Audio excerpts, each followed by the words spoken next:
Welcome to the FIsionaries podcast, sponsored by Alchemy. I'm your host, Jim Roos.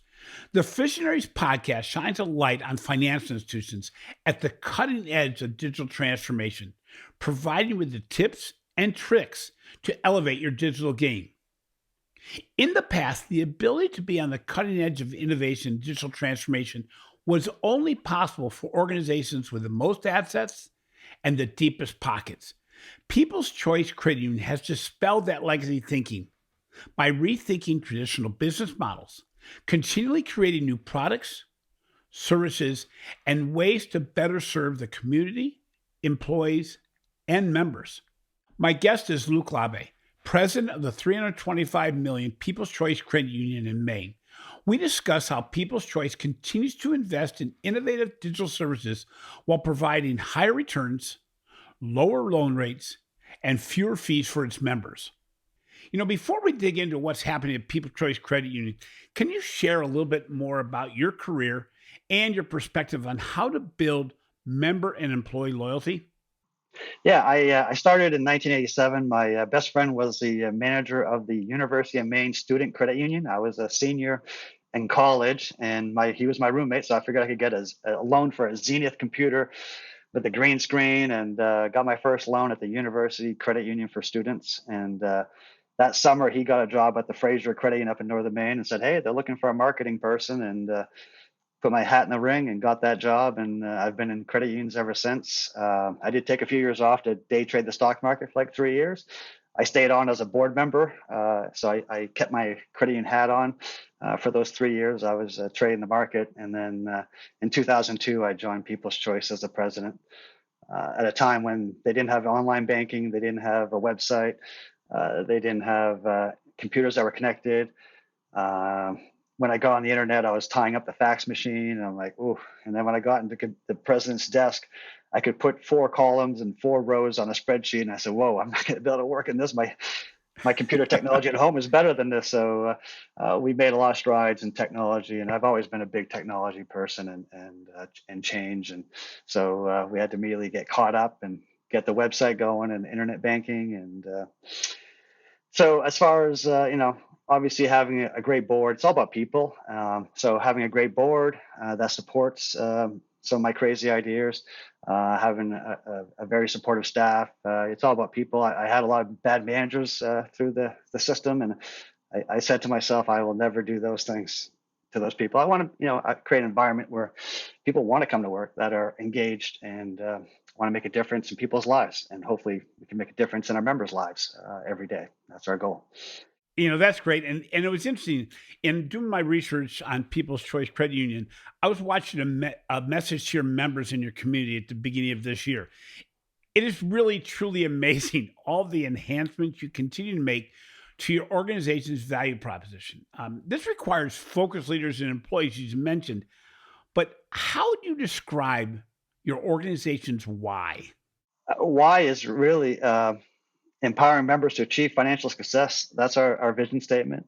So everything's about trying to improve their credit score, try to get them their first car loan, get them their first mortgage loan, get them a safe checking account. I feel like we're the safest place to do your banking, the way we've peeled back all the fees. We never had a lot of them to begin with, but what we do have is really peeled back a lot.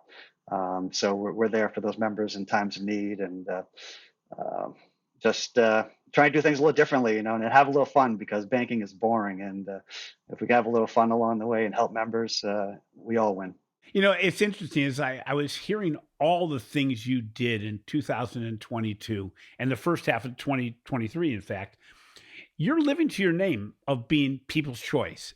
What accomplishments in the last year, let's say, are you most proud of?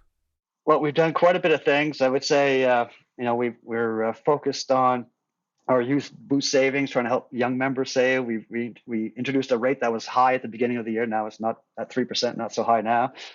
We've continued to add into our Alchemy digital banking platform new widgets and things like our Visa credit card integration, as well as ACH origination. That's taken off.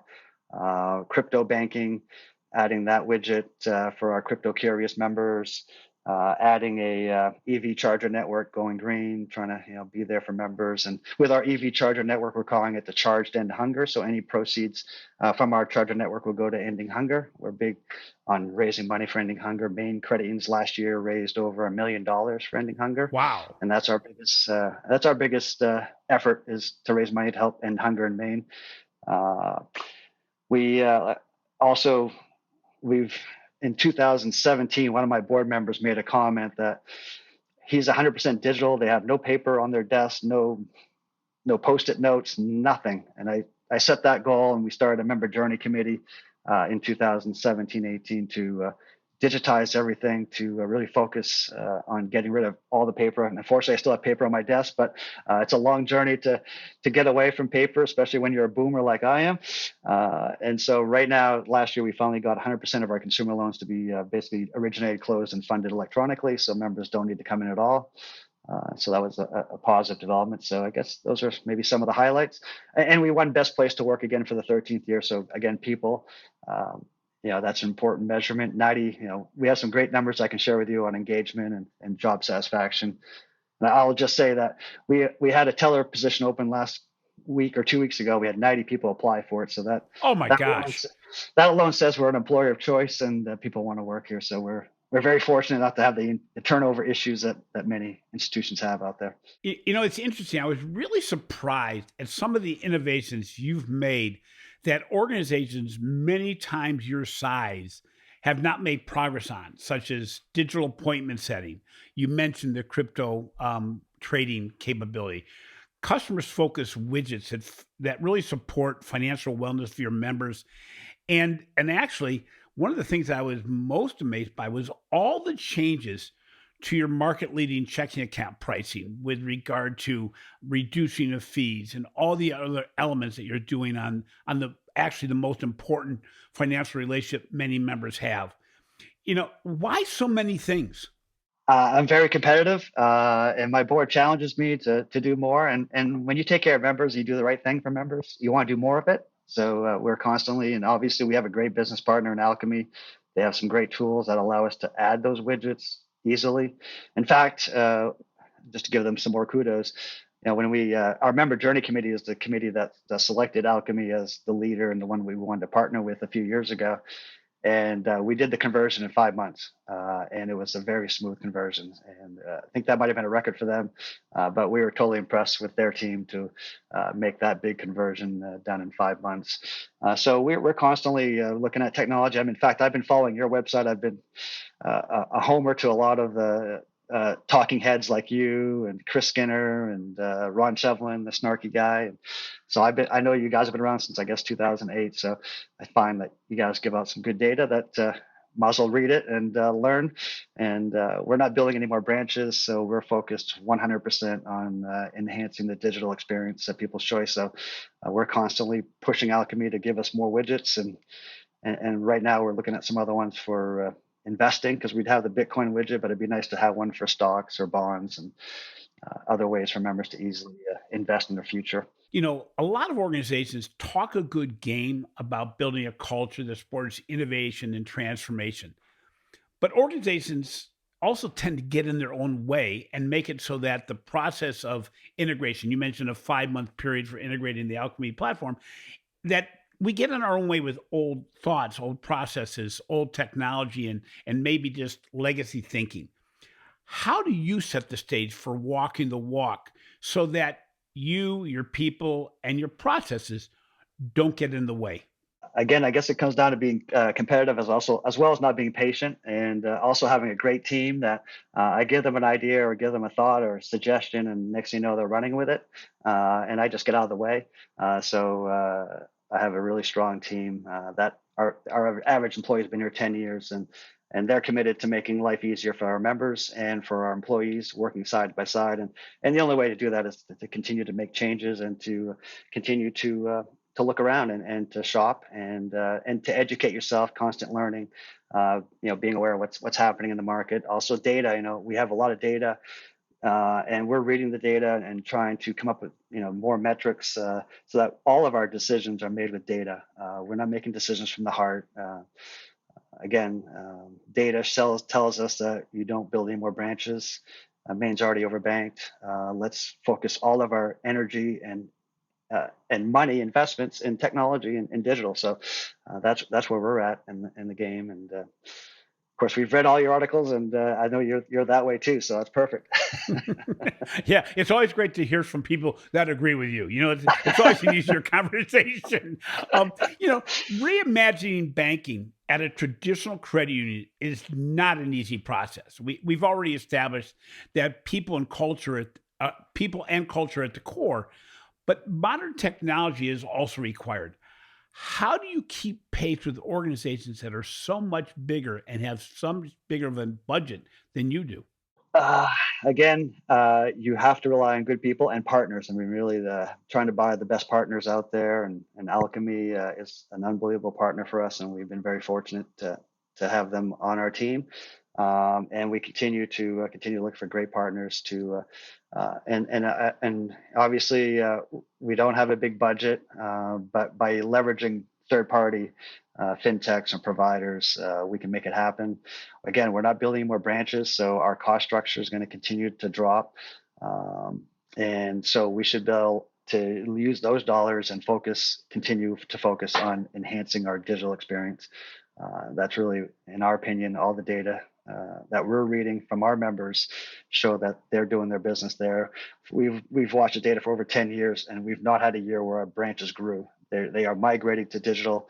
Um, we keep reassigning members every 3 months to see where they're going. And digital is the only place that it's the only branch that's growing for the last 10 years. And Maine still has a lot of businesses that take cash. And once that goes away, like other states, I'm not sure what we're going to do with our teleline, to be honest with you. Yeah. Maybe have coffee service or something. You mentioned that you build this engagement.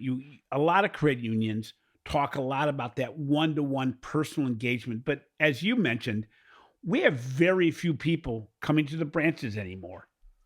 How do you personally look to replicate the brand experience, the personal experience, the one-to-one engagement that takes place in a branch in a digital world? Yeah, I've been challenging my team because that is the difficult part. We don't have a captive audience anymore, and so we do a lot of mortgages and we do a lot of indirect car lending. So I've really and a lot of community events. So I've tasked my team to create more moments where we're outside meeting together, whether it's a golf event.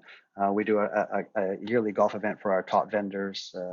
So we get like 100 golfers together and treat them to a nice day. We do a lot of community events, try to get our team together, network together with community people that we do business with. And then with realtors, we have this community space. And actually, we do a lot with the community space. Our 7,000 square foot third floor with all the toys and bells and whistles. We have, well, I can talk about that later now, but we have a community space that like 70 organizations, nonprofits use it during the year. It's a high quality, like I said, 7,000 square foot space. They could have up to 100 people up there having a meeting. Up there, we also, for our employees, we have a 22-foot shuffleboard table. We have bubble hockey. We got a foosball table. We got a 16-1 arcade. We got a ping pong table, not foosball, but a pool table, shuffleboard, and a golf simulator. And probably the highlight of the 2 massage chairs that we have out there. And our members use it quite a bit for, like I said, the community and educational events, but also our employees use it for family events, for birthday parties for their kids, and our board members use it. So it's a little employee perk of working here. You come here on the weekend, play some golf, work on your game, play some games. Good networking for our staff. They go up there and have a massage together. Life-changing massage chairs. These things are great. So. You're trying to continue to humanize the experience. And, it's clear that you have to go beyond just improving member experiences. A great deal of time goes into enhancing employee experience as well. And you just touched upon a little bit in as far as your 7,000 square foot area that helps both members and employees. As you mentioned earlier, you were named the best place to work in Maine for the 13th year. Can you describe some of the other ways that you try to make working at People's Choice better? Yeah, so we have first of all, I have a great board. They challenged me probably 7 years ago to raise our base pay. Of course, if you raise your base pay, your starting pay to above minimum wage, and try to be aggressive on that, you got to raise everyone else's wages. So about 7 years ago, we went on that. Today, we start our tellers at $20 an hour. We actually set metrics. We set metrics for our pay to be 15 to 20% higher than our peer credit unions, which were, I think, in the 20% range higher than our peer. So it starts there, I guess, as well as we have a life happens benefit. This is something unique. Every employee has a $500, like 60% of people can't come up with a $400 expense. So the idea for this was life happens. You can't come up with the money. So we give all employees a $500. You come in anytime, need something, we'll give you $500 to cover that expense, tires, appliances. For employees that make less than, I think, 50,000, we give them $1,000. So they need $1,000 on a spur of the moment, we get them. They have obviously generous health insurance, like a lot of credit unions. We've embraced a hybrid work environment, which I think many credit unions have not, and that's helped our staffing. We give generous loan discounts on a consumer loan. We'll give them 2% off on a mortgage loan. We'll drop on a first mortgage. We'll drop it 1.5%. So you could get let's say a 6% mortgage today, maybe a 6.5%, and you could get employee rate of 5%. So that helps keep employees stay with us. It kind of acts like a stock option, because if they leave, their mortgage payment is going to go up by $300 or $400 a month, and that's a great benefit for our staff. They really appreciate that.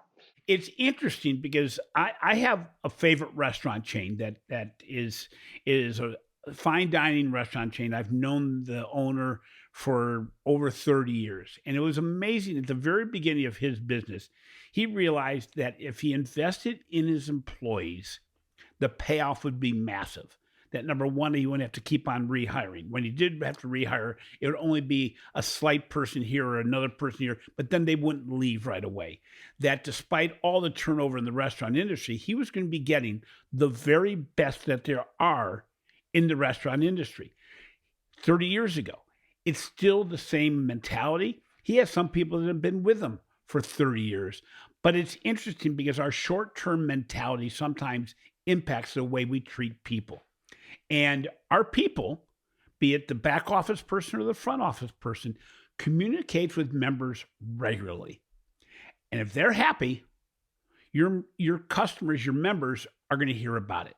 If they're not, they hear about that as well. I mean, no wonder you only had your one space open for one teller, that you had 90 responses and it was only open for a day. In fact, I'm sitting here with all the things you mentioned going, I need to refer people to go join your credit union up in Maine, even though they live here, because you probably pay for the flight. Thanks, Jim. I appreciate that comment coming from you. Oh, no, it's great. And when you look at digital transformation that you're doubling down on, one challenge that we've seen with financial institutions is they forget that internally employees feel that digital transformation puts their jobs and their lives at risk. As a result, having them buy into the process, have them actually embrace what you're trying to achieve is hard. How do you communicate to longtime employees that digital transformation does not need to put their job at risk? How do you prepare these legacy employees for being an employee for the digital future? Well, I started 15 years ago doing this simple little thing that continues today, and it's actually the one thing when employees leave the credit and say, "I'm going to miss your morning email." So every morning, their first email of the day is from me, and basically it's an inspirational message, usually a quote from a famous person or something to make you think about things differently, and also some silly things in there too. But also, a lot of that email chain has been all on change and looking at history and sharing some historical things. And so every morning they get this little email to hopefully put a smile on their face and maybe have a different thought process to think about things a little differently. So that's been helpful and very appreciated by staff. Something that's kind of a little silly, but we're kind of silly here and we like to have fun. So that's part of that journey. And then also, we talk to staff and they see it. We show them that we're very transparent with our staff, and we've grown members in the last 15 years by 100%. We've grown assets by 300%, and we have the same amount of tellers or less today than we did then. So they know those jobs aren't growing. Their jobs are changing, and we all got to change. And so we keep educating and networking and talking to our staff. We have many meetings. Our staff engagement's at 92%. 94% are satisfied with their jobs. Our average tenure is 10 years. People like working here. And like I said, we had 90 people apply for a teller job, which is unheard of in this economy. In talking to you, almost every one of the things you've mentioned, from innovations in the product and service area to the way you serve your employees to the way you serve your community, even though you're a relatively small organization at 300 plus million, um, you're you're still everything you're doing is scalable. You talk about the email to employees. There are people that will listen to podcasts saying, "Yeah, you only have a few hundred employees." But the reality is, if you had 300,000 employees, you could do the same thing. It really gets down to the mentality, and it gets down. I mean, it is very clear. Number one, your passion for what you do, the passion for having fun at what you're doing in the business, to stay ahead of the marketplace, and to continue to remember the roots of the organization that's 60 years old this year and what the brand stands for. So looking forward, and I could, in many cases, I'll say, what are the aspirations for the next 1 to 3 years? I could probably get a earful just by asking you, what are your aspirations for the next 1 to 3 weeks? But we're going to stick with our normal question, which is, what do you see changing at People's Choice Credit Union in the next 1 to 3 years? Oh, 1 to 3 years. I don't know if there's going to be a lot of change. We obviously have uh, I guess I guess what I really want to do is to continue and enhance our value proposition for our members, focus on staff retention and recruitment and development, or maybe not recruitment but development, and then continuing to develop our Spend Shield checking account, which I should probably spend a little more time on talking about. So that I want to. There's a payday lender that sits across our busiest branch in Biddeford, which is a lower income community, and I want that Spend Shield checking account to be the killer of these payday lenders. How are you doing that? I mean, let's just spend a minute on that. How are you doing that with that checking account? Yeah, so basically, we updated our Spend Shield checking account. We started this like maybe 5 years ago. It took us a couple of years to get it rolling. So 3 years ago, right during COVID, it happened. We dropped our courtesy overdraft fee was $29, and our NSF fee was $29, and I think we had limits up to $600, which did okay. And then we changed it. We allowed members a limit anywhere from $300 to $5,000, based it on credit score. So members can have 1,000, 2,000, 5,000, depending on their credit score. And the first year we reduced the fee from $29 to $16.95, almost a 50% or 40% drop. We also gave them oops protection of $5. So if it goes below $5, we're not charging them for that coffee. And within 3 months, we were back to making as much or more than we were when we were at $29. And members were much happier paying that lesser fee. So year before last, last year we lowered it to $14.95. We increased the oops to $10. And again, 2 months in, members are using it more. We're seeing increased revenue. And then this year we reduced the price to $12.95, another $2 drop. We reduced the NSF fee to $24.95, and we went to the oops protection of $15. And within 2 months, we're back making more than we ever were before. Members are very happy with that service. They're able to make their loan payments and not go and affect their credit score. A realtor that's in between commissions and has to pay their mortgage payment can do that for $12.95. So I think when I get that price down below 10, get better at marketing it, I think we can put that's a lot cheaper advance than that payday lender at $9.95 for $5,000, I can tell you. So we're there in that moment of need, and it's quite, when 60% of people live in week to week, the need for short-term cash is huge, and there's a lot of price elasticity in overdraft fees. So I guess I would share that with my fellow credit union brethren, that you can reduce that fee and make the CFPB happy, make your regulator happy, and make your members happy. That's the most important thing. So consider doing something better if you do offer courtesy pay. Members love it, and it helps them in those moments of need.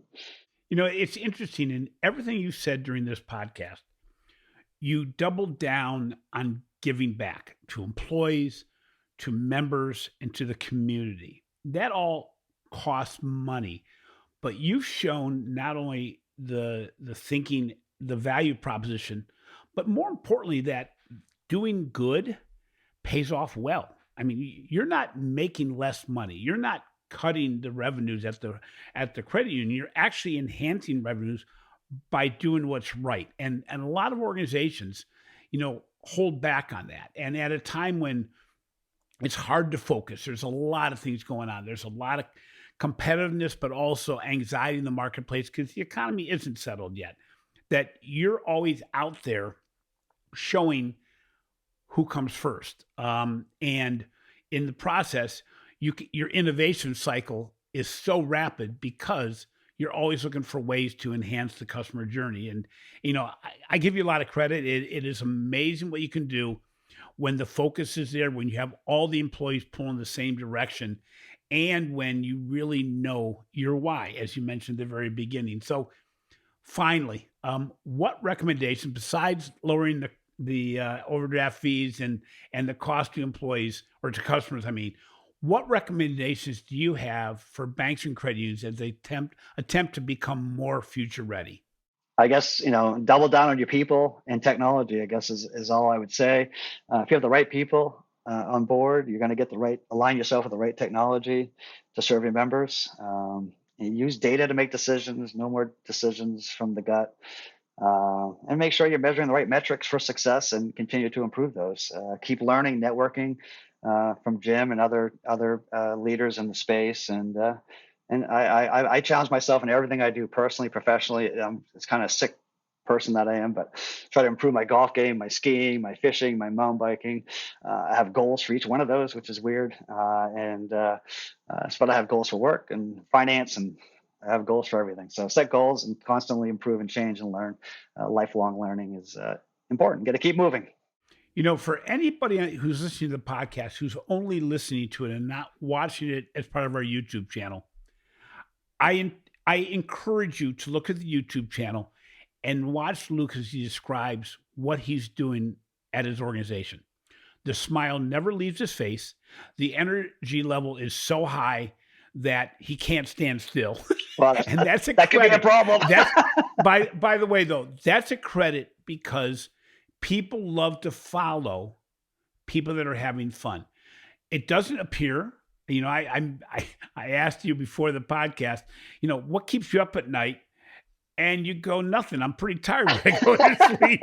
And that is a real credit to you and your organization. And again, to any size organization, if you have leadership that has the support of the board and provides the tools to the employees and the support to employees that say, we're going to help you do a better job for our members or our customers, things are going to go pretty well for you. Luke, thank you so much. This is more than a pleasure. It's really an honor to be speaking with you today. It's amazing what's going on in Maine with your organization. I recommend all the organizations that surround yours in Maine and in the whole Northeast that they pay attention because you're not being confined by geography. People are going to come finding you. So again, thank you very much for being on the podcast. I really enjoyed it. Jim, I really enjoyed the time talking to you. You're an awesome guy, and continued best success with the financial brand and all that you do for our industry. Much appreciated. And Alchemy, thank you for suggesting People's Choice. And have a great day. Cheers. Thanks for listening to the FIsionaries podcast. We hope you enjoyed our deep dive into the tips and tricks you can use to elevate your digital game, no matter what size your organization. If you enjoyed this episode and you'd like to support the podcast, please be sure to share it with others, post it on social media, or simply leave a thumbs up and comment. This has been a production of Evergreen Podcast. A special thank you to our senior producer, Leah Haslage, and our audio and video engineer, Chris Fafalios. I'm your host, Jim Roos. Until next time, remember, community-focused delivery of financial services will always be rewarded.